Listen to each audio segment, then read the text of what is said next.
In a riverside town lived a young schoolteacher named Elara. She was known for her gentle nature and patient heart.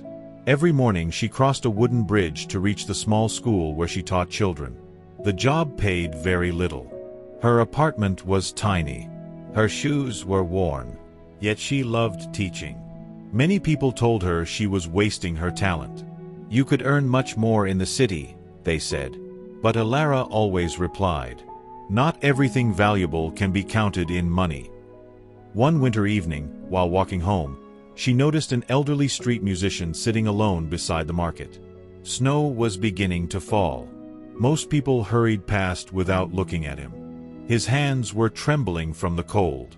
The violin beside him had a broken string. His collection box was almost empty. Elara stopped. She didn't have much money herself. In fact, the few notes in her purse were meant for groceries. For a moment she hesitated.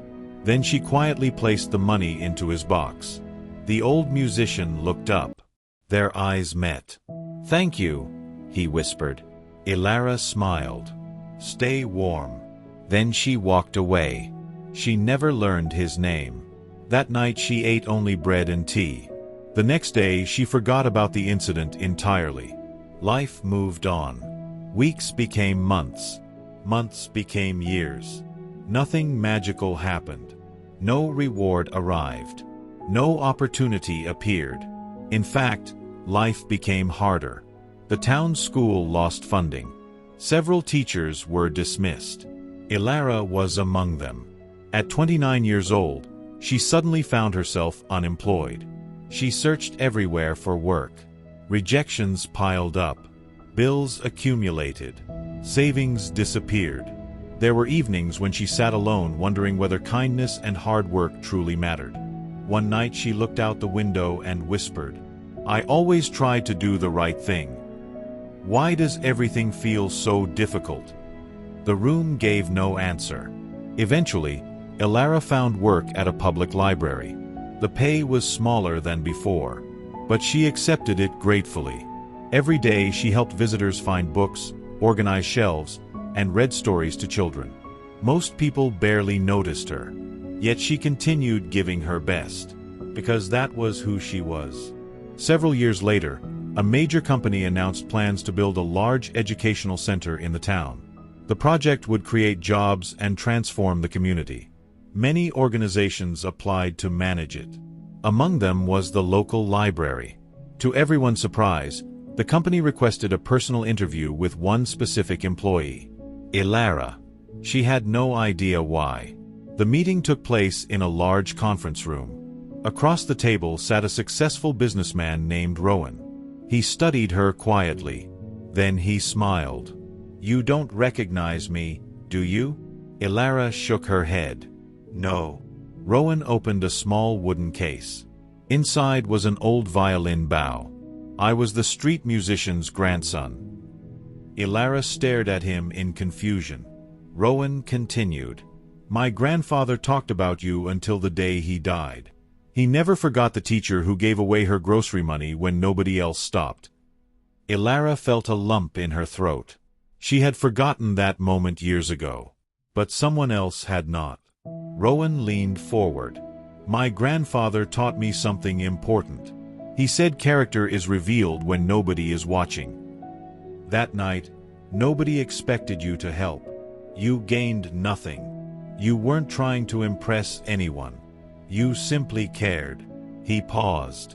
"That is exactly the kind of person we want leading this educational center." Elara sat speechless, not because of the opportunity, but because she suddenly understood something. The kindness she thought had vanished years ago had never disappeared. It had continued traveling through lives she could not see. The project succeeded beyond expectations. Hundreds of children received better education. Teachers found employment. The library expanded. The town flourished.